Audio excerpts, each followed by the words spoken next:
Think of a person who is with great difficulty trying to save 500 rupees. If they have 6,000 rupees of capital after a year one, that is a large sum of money. Having accumulated something than nothing is always better. Hello and welcome to Investors Hangout, brought to you by Aditya Birla Sun Life Mutual Fund and Value Research. Recently, the SEBI proposed something that every business newspaper covered as a corporate payroll story. The employers can deduct a part of the employee's salary and invest it in mutual funds on their behalf. Most organizations, they will ignore it because they already, there are deductions like EPFO, NPS that's already being done, and the HR doesn't want another layer of deductions there. But there's an angle to this story. Today, let's discuss the human angle to this SEBI circular.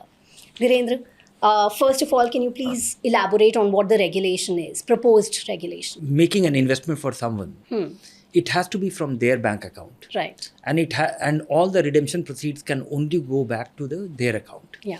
And I'll tell you this: it was not like this before. About 15 years ago, it was possible for anybody to invest in somebody else's name, and that was the case at my household. There were people who were working and we wanted to save for them, and we started investing. We used to send some annual check leaves, 12 of them, for setting up the SIP and then revise it, replenish it every 12 months. And then one day the rule was changed, and the rule was changed because of some fraudulent things. Some people who took investment from somebody to be made with their check, and they changed the form and started investing. That is when SEBI changed the law that all the money getting invested must come from the investor's bank account, and all the redemption proceeds must get into investor's bank account. And that has been a big confidence-inspiring thing for investors in general. But the unintended consequence of this was that if you want to invest for somebody and you want to help somebody, or if you want to help somebody who helps you, it got cumbersome. And it cannot be done. Such an enablement will be very helpful for many other people, for many individuals who want to help the people who help them. It could be quite a magical thing.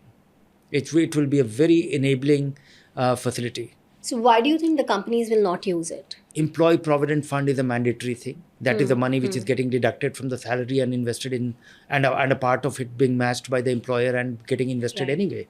And that is compulsory. That is mandatory for all employees earning below a certain threshold. And beyond that, there is the NPS. Then there is employee state insurance. That is also mandatory for people earning below a certain threshold. So the mandatory deduction being made from the salary and contributed by the employer, getting into a long-term savings and accumulation project is anyway on.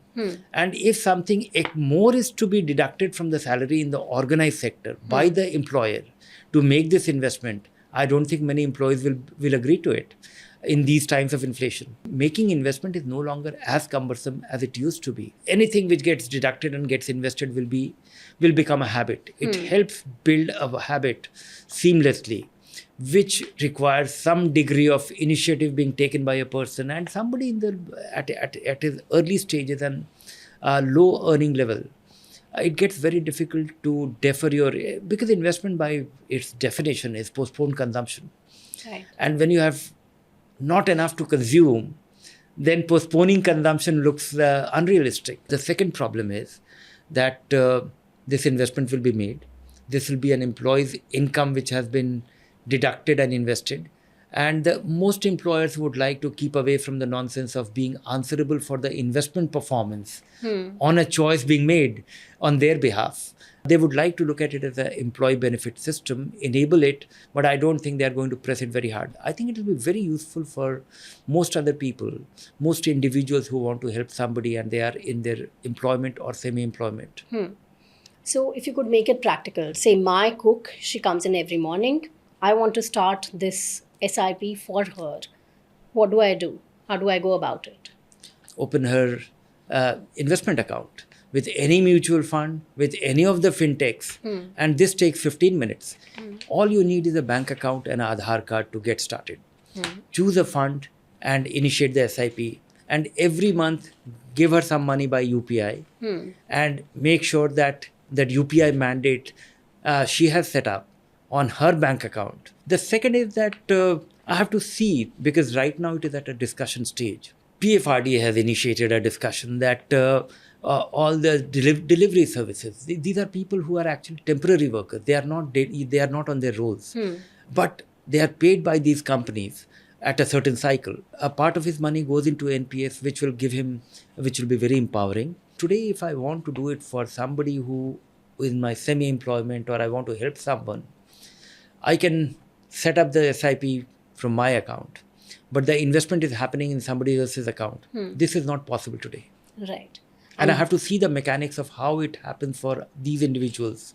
And SEBI should take note of it, because the only thing SEBI has to ensure is that money going from someone to someone, the money cannot come back to me. That is only their concern. And I think there are enough checks and balances, because if the bank account is vetted, if the KYC is done, all the procedure is being followed, then you are actually not giving the money away.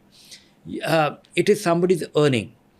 You are only enabling him to for growth or growth-oriented investments. If someone actually wants to do this for their employee, can you illustrate how 1,000 rupee SIP will actually help? It matters a lot. It may not matter for most people watching, or who think that 500 rupees is a trivial amount of money. But think of a person who is working and helping somebody, and working at 5 places, or doing a part-time job, and is underprivileged, has been deprived of education maybe, or deprived of opportunity, deprived of progressing educated life.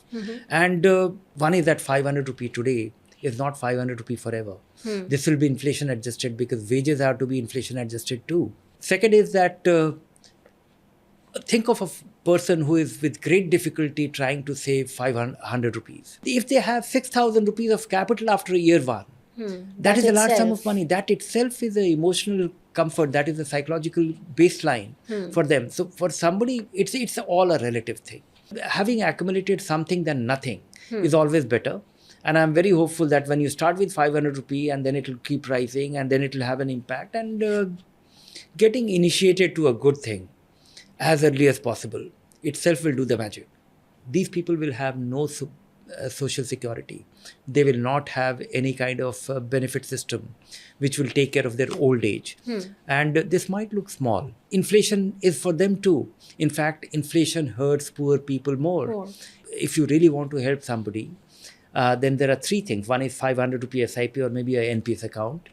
Maybe that Jeevan Jyoti Bima Yojana, and the health insurance, the life insurance 2 lakh rupees and a small debit. You just figure out how to do it, and it can be done with SMS. And that gets you a life insurance of 2 lakh rupees with some 15 rupees premium. Likewise, accidental insurance. That is something which many poor people can't buy, the life insurance. But that accidental insurance can get you a huge protection. These 2-3 things could be very empowering. You'll feel happy about helping somebody who is helping us live comfortably. Maybe the bonus will be that this will translate into some meaningful loyalty. Right. Now, the rule is not final yet. The comments close on 10th of June. So what can someone do today? One is, if you want to do it methodically, that every month, till somebody is in your employment, you want to set up a SIP where the debit happens from your account and the money gets into their account. You have to wait for the SEBI rules to come into play to become operational. But even before that, you can help. Even before that, you can help if the person has a smartphone, has an Aadhaar card, and has a PAN card.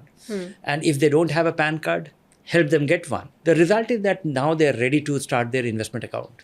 It can be opened at MF Central. It can be opened at any fintech, or it can be opened with any of the mutual fund companies, and initiate that SIP from their account. Make sure that you are able to remit that money by UPI to their account every month before their account is hit for that SIP. So even without waiting for this rule, this can be done. The groundwork. No, not the groundwork. It can be initiated. Because now what you have done by implementing this, that you have to be disciplined, that if that SIP is set up on 1st of every month, make sure that the last working day of the month you have funded her account or his account for that debit to be honored. So what should our viewers do right now after watching this? If you have watched so far, then make sure that you are helping someone. They may be under your employment, not under your employment, but even helping, hand holding them through the whole process itself is great enablement. And help, make it happen. If you are watching this, you can do your bit by writing into SEBI. SEBI is reading every submission. We'll see you next week. Thanks for watching.